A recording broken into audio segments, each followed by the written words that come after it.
am Evelyn Hayes, 63 years old, and tonight I walked into the grand ballroom of the Lexington Hotel for my son's wedding.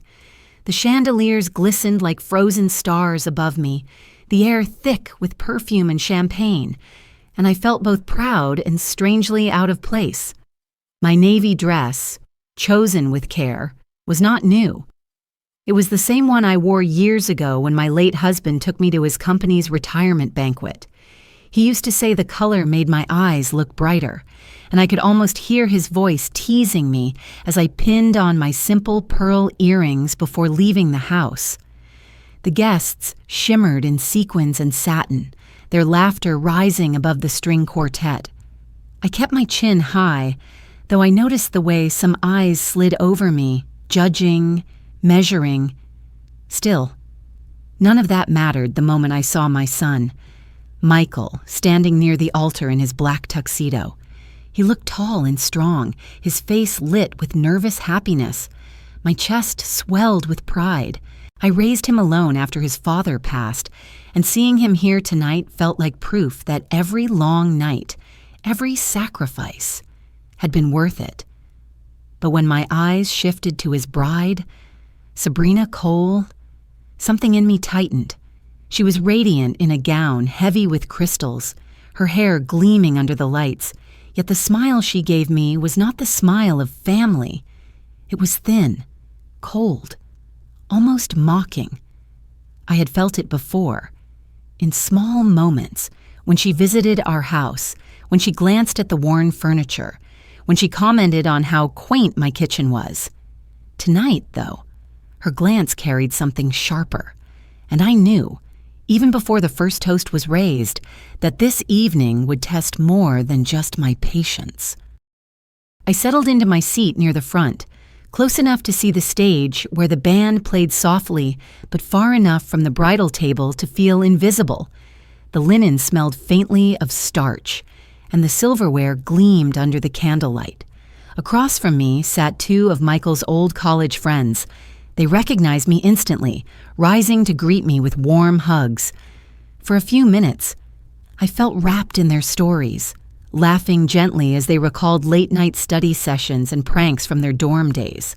It felt good to hear about those years I only knew from Michael's hurried phone calls, years when I worried if he was eating well, if he was sleeping enough. Yet, even as I smiled, I couldn't shake the edge of unease. Around me, women in designer gowns adjusted diamond bracelets and compared handbags. Their voices carried the casual confidence of people who never had to wonder how to pay the mortgage. My dress, though neat, felt like a whisper among their glittering shouts. Then Sabrina appeared. She glided past the tables, pausing to lean toward a group of women near me. Her laughter rang high, and when her eyes flicked in my direction, I saw the faint smirk she tried to disguise. "Evelyn, you look comfortable," she said finally, loud enough for her circle to hear. The women chuckled politely, though some glanced at me with pity. I felt the sting of her words, but I answered evenly. Comfort has its own kind of elegance. My voice was steady, though my palms pressed against my lap to hide their tremor. Sabrina tilted her head, as if examining me. "Well, I suppose tradition has its charm." She moved on, her perfume lingering, leaving me to absorb the weight of her dismissal. I sat back, forcing a smile, but deep inside, a shadow of dread began to grow. Something told me that Sabrina's remark was only the beginning. The dinner service had just begun.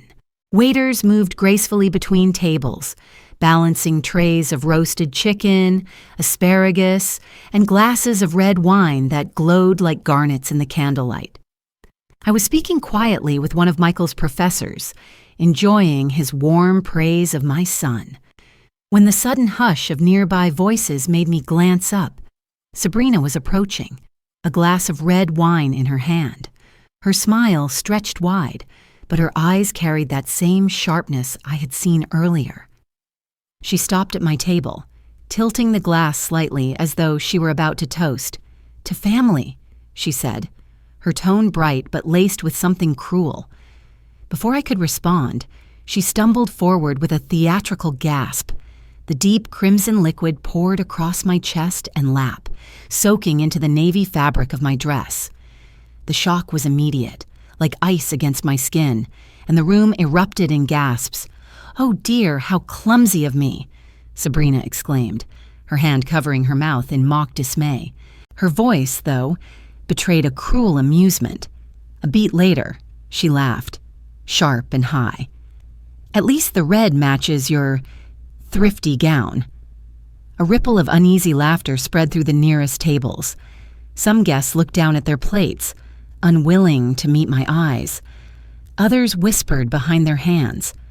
I froze, staring at the stain blooming across my dress, spreading like fire. My hands trembled as I dabbed at it with a napkin. Though I knew the fabric was ruined, the pearls at my ears suddenly felt heavier, as if even they bore witness to my humiliation. My eyes flicked to Michael.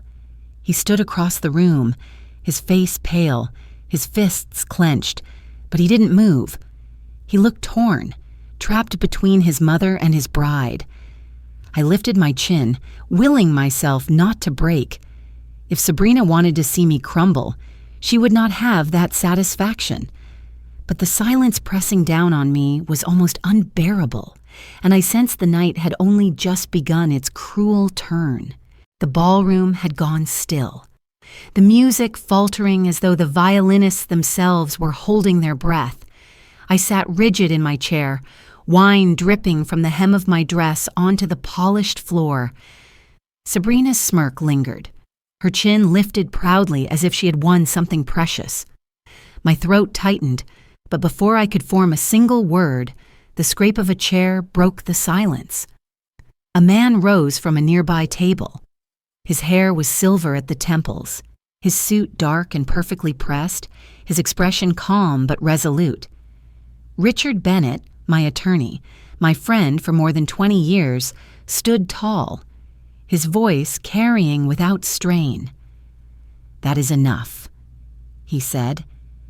Every head turned. Even the waiters in the doorway froze. Sabrina's smile faltered, then hardened as she placed one hand on her hip. "And who exactly are you?" she asked, her tone mocking. Her knight in shining armor? Richard didn't blink.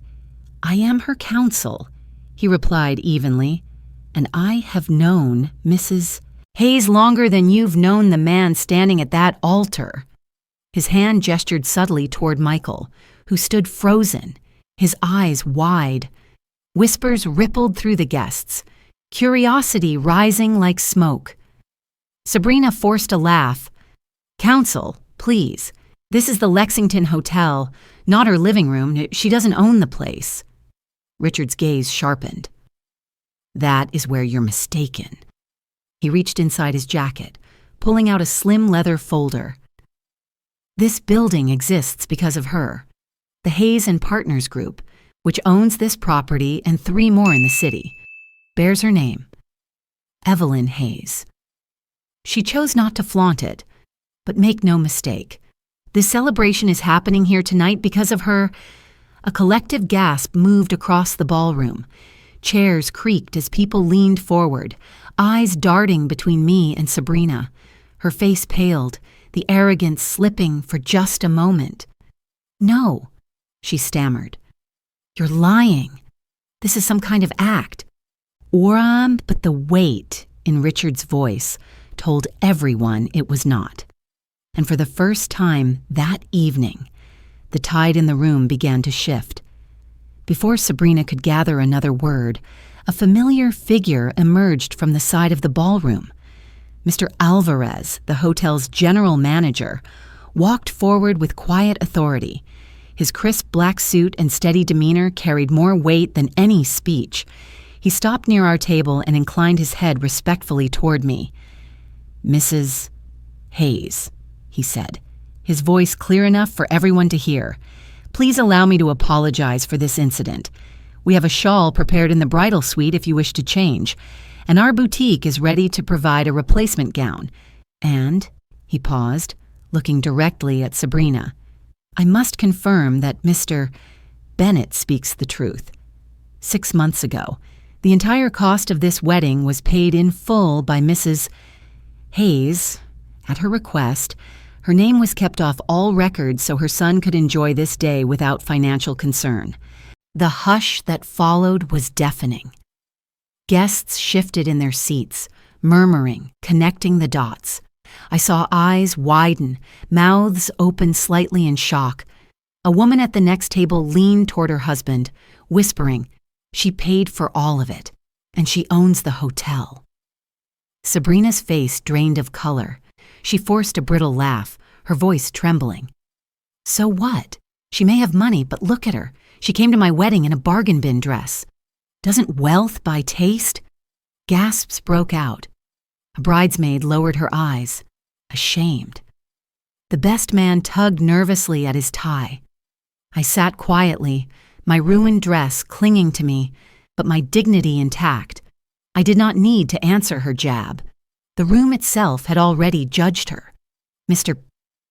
Alvarez turned his gaze back to me, his tone respectful. "Mrs. Hayes, this is your celebration as much as theirs. Shall we bring you fresh linens?" I nodded softly, grateful for his grace. And as I dabbed at the wine with a towel he offered, I felt the power in the room tilt. Sabrina had tried to humiliate me, but it was her cruelty that now lay exposed. Richard didn't raise his voice, yet every word seemed to echo through the cavernous room. Wealth, dresses, chandeliers, none of that defines worth. What defines us is how we treat others when we believe they hold no power over us. His calm tone struck harder than shouting ever could. The ballroom, so recently buzzing with whispers, fell into a heavy silence. I sat with my damp dress clinging to me, my hands resting quietly in my lap. For the first time that evening, I no longer felt small. It was Sabrina shrinking now, her cheeks flushed, her eyes darting from face to face, desperate for someone to laugh with her, to validate her cruelty. But no one came. Across the room, Michael's jaw tightened. His fists had been clenched since the wine spilled, but now his chest rose and fell with an anger he could no longer contain. Slowly, he stepped forward, his voice carrying in a way I hadn't heard since he was a child practicing speeches in the mirror. "Enough," he said. His eyes locked on Sabrina, and the crowd instinctively turned to watch. "You humiliated my mother in front of everyone here." His words cut like glass. "Tell me, Sabrina, when exactly is the right time to make a joke out of the woman who raised me?" Gasps rippled through the guests. Sabrina blinked, taken aback, her voice faltering. I didn't mean it. It was a little joke, that's all." Michael's laugh was sharp, bitter. "A joke? You poured wine on her and mocked her like she was nothing. That's not humor, Sabrina. That's cruelty." Her lips trembled, the perfect mask of her bridal glow beginning to crack. She reached for his arm, but he pulled back, his face pale with fury and grief, and in that moment, I knew the night had changed forever. Michael's chest heaved, his hands still trembling as he stared at Sabrina. The ballroom held its breath, every guest frozen between pity and fascination. I rose slowly from my chair, the damp fabric of my dress heavy against my skin, laying a gentle hand on my son's arm. I spoke softly, though my voice carried through the silence. "Michael," I said, steadying him with my gaze. "This isn't about vengeance. Tonight is not meant to be destroyed by anger. What matters now is truth." His jaw tightened, but he looked at me, and I saw the boy I once soothed after nightmares, the boy who had always wanted to protect me even when he was too small to do so. His shoulders sagged just slightly, enough for the fury to loosen its grip. Sabrina's composure shattered then. Tears welled in her eyes, streaking the carefully painted makeup. She clasped her hands together, her voice cracking as she looked at me rather than Michael. I'm sorry. Mrs. Hayes, I didn't mean to. Her words trailed off, caught on the ugly truth she could not speak aloud. You didn't know I had money. I finished for her, my tone quiet but clear. Her face crumpled, the admission written across her silence. A sob escaped her, sharp and desperate. I thought you were less. I was wrong. Please, forgive me. Please don't let him hate me. The crowd stirred, discomfort thick in the air. Some shifted in their chairs, others looked away, but no one moved to defend her. I kept my hand on Michael's arm, grounding him. My voice, though calm, carried an edge of sorrow. Respect should never depend on wealth, Sabrina. You showed us who you are when you believed I had none. Sabrina broke then, sinking into a chair, her shoulders shaking with sobs, and the glittering image she had so carefully constructed lay in ruins before everyone's eyes. Michael stood rigid beside me, his jaw clenched, his eyes locked on Sabrina. For a moment, he looked as if he didn't recognize the woman in front of him.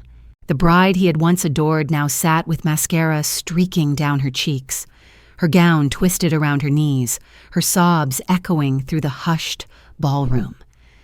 I turned to my son, speaking low but certain, my hand still resting on his sleeve. What you see tonight, Michael, is not a mistake. It is character revealed. Cruelty comes easy when someone believes they are safe from consequence. He swallowed hard, his throat working as the weight of my words settled in him. Slowly, he nodded, as if a veil had been torn away, and he finally saw the truth he'd been blind to before. Sabrina suddenly rose from her chair, stumbling toward me. Her knees buckled and she collapsed at my feet, clutching the fabric of my stained dress. "Please, Mrs. Hayes," she sobbed, her voice broken. "I'll change. I swear I will. Don't take him from me. Don't let this be the end."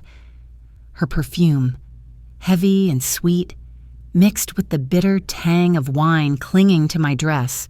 I looked down at her trembling hands gripping me, and I felt no triumph, only a deep ache. "You don't need to beg me," I said quietly. "You need to ask yourself why cruelty felt easier than kindness." Gasps moved through the guests as Sabrina's pleas grew louder. "I was nervous. I wanted to look strong. I thought—" Her words caught again, the truth choking her. "I thought you were—" Nothing. The shame in the room was unbearable. People turned their faces away, some shaking their heads, others whispering under their breath. Not one person rose to comfort her, and in that silence, the bride who had sought to humiliate me stood revealed as the one stripped bare. Part 9. 340 words. Michael's silence stretched long enough to make the air feel suffocating. His eyes lingered on Sabrina, still clinging to the hem of my ruined dress, and I saw the heartbreak in his face. For years, he had believed her laughter, her warmth, her promises. But tonight, all of that had dissolved into something shallow and cruel. Finally, his voice broke the stillness. "No," he said firmly, his tone carrying across the ballroom. "We can't continue. Not like this." A gasp rippled through the crowd. Chairs shifted. People leaned forward. Sabrina's head snapped up, her face streaked with tears. "What do you mean?" she whispered, her voice trembling. "Michael, please, don't do this. It was just a mistake. Don't end our wedding like this." Michael's expression hardened. "You didn't just spill wine," he said, his voice rough with disappointment. "You spilled every ounce of respect I thought you had for my family, for my mother." Sabrina reached for him, her hands shaking. "I'll apologize. I'll do anything. Please, just give me another chance." But Michael stepped back, his jaw set. You wanted to look powerful, and you thought tearing her down would make you shine. That isn't a mistake. Sabrina, that's who you are." The words landed heavy, undeniable. Around us, guests whispered. A woman near the back murmured, "Poor Michael," while another shook her head. Slowly, one by one, chairs scraped back as guests rose and drifted toward the doors. The great celebration dissolved into scattered footsteps and hushed voices. The band quietly set down their instruments, their music silenced. The officiant closed his book, his eyes downcast. Even the hotel staff moved with caution, as if afraid to stir the air. Sabrina's sobs turned frantic. "Don't leave me, don't humiliate me like this," she cried. But Michael's eyes had already turned from her. The decision was written in the quiet strength of his stance. And nothing she said could change it. Michael turned from Sabrina and walked toward me. His face was pale, his eyes glassy, his shoulders trembling as if the weight of the night had finally broken through. Without hesitation, he wrapped his arms around me, burying his face against my shoulder like he had when he was a boy. "I'm sorry, Mom," he whispered. His voice cracked with guilt. "I should have stood up sooner. I should have protected you." I held him close, my hand smoothing the back of his head the way I had so many times before. "You saw the truth when it mattered," I told him softly. "That's enough." Tears welled in his eyes, but as he pulled back, I saw clarity there too. He nodded, a slow acceptance settling into him. Around us, the ballroom emptied. Guests parted in silence, bowing their heads as we passed. Some avoided Sabrina's cries. Others whispered words of sympathy to me as I walked by. Not one guest lingered to console the bride. She sat collapsed on the floor, her perfect gown crumpled, her makeup streaked, her sobs echoing through the vast hall like the remnants of a storm. Michael and I stepped into the cool night air outside the hotel. The city lights reflected on the pavement, the hum of traffic a steady reminder that life carried on beyond the shattered ballroom. I inhaled deeply, the crisp air cutting through the smell of spilled wine that clung to my dress. I looked at my son and managed a small, weary smile. "True wealth isn't about hotels or gowns," I said.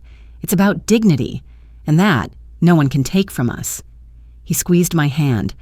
Together, side by side, we walked away, not defeated, but stronger. The night had ended in silence, but dignity had spoken louder than any music could. Thank you for watching. If you enjoy these family drama and revenge stories, please subscribe and join me for more every day.